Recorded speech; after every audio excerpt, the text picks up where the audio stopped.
ब्रह्मास्त्र का नाम सुनते ही हमें पता चल जाता है कि ये अस्त्र भगवान ब्रह्मदेव का। वैसे ही त्रिदेव के अंदर और भी दो देव हैं, भगवान नारायण यानी भगवान विष्णु और भगवान शिव। इन दोनों के पास भी अपने ब्रह्मास्त्र जैसे ही अस्त्र है। अगर समय के किसी पड़ाव पर ये तीनों अस्त्र आमने सामने आ गए तो कौन सा अस्त्र सबसे ज्यादा प्रभावशाली होगा, इसके बारे में भी बात करेंगे। जब मैं बात कर रहा हूँ अस्त्र की तो भगवान विष्णु के चक्र और भगवान शिव के त्रिशूल के बारे में बात नहीं कर रहा। जैसे ब्रह्मदेव के पास ब्रह्मास्त्र है, वैसे ही शिव और विष्णु के पास भी अपने अस्त्र है, नारायण अस्त्र।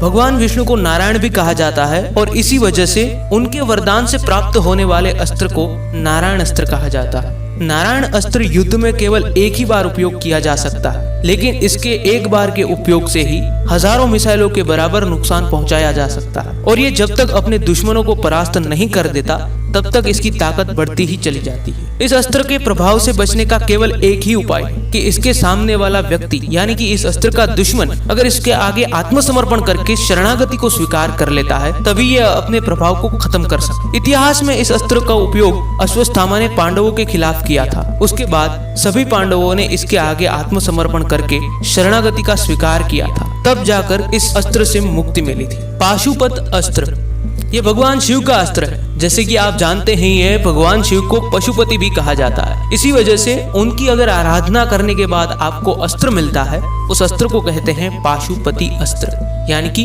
पाशुपत अस्त्र। इस अस्त्र की सबसे बड़ी बात यह है कि किसी भी व्यक्ति या थोड़े शत्रुओं को मारने के लिए इसका इस्तेमाल नहीं किया जा सकता और ना ही किसी निर्बल के ऊपर और ना ही निहत्थे के ऊपर इसका इस्तेमाल किया जा सकता है। अगर ऐसा किया जाए तो चलाने वाले को ही ये खत्म कर देगा, क्योंकि इस अस्त्र में इतनी ताकत है कि ये पल भर में पूरी सृष्टि का विनाश कर सकता है। महाभारत और रामायण के पात्रों में मिलाकर सिर्फ 3 ही ऐसे पात्र थे जिनके पास ये अस्त्र था। महाभारत के समय पर केवल अर्जुन और रामायण के काल के अंदर ऋषि विश्वामित्र और राम के पास था। ब्रह्मास्त्र, इसके बारे में तो आप जानते ही होंगे, लेकिन लगे हाथों इनके बारे में भी थोड़ा सा बता ही देते हैं। इसे एक उग्र हथियार के रूप में जाना जाता है जो भयंकर आग का गोला बनाता है। बताया जाता है कि ब्रह्मास्त्र जिस भी जगह पर चलाया गया उस जगह पर, उस भूमि पर 12 ब्रह्म वर्ष यानी कि अगर मानव हिसाब के बारे में बात करें तो 37 ट्रिलियन ईयर के बराबर इतने समय तक घास का तिनका भी नहीं उग सकता। माना जाता है कि राजस्थान की भूमि में ब्रह्मास्त्र चलाया गया था और तभी से वहां पर रेगिस्तान बन चुका है। अगर 2 ब्रह्मास्त्र आपस में भिड़ जाएं तो सृष्टि का विनाश हो सकता है। वैसे तो त्रिदेव के तीनों हथियार काफी घातक है, फिर भी नारायण अस्त्र को सामने समर्पण करके और ब्रह्मास्त्र को वापस बुलाकर रोका जा सकता है। लेकिन भगवान शिव का पाशुपतास्त्र को कैसे रोका जाए इसके बारे में इतिहास में कहीं जानकारी देखने को नहीं मिलती।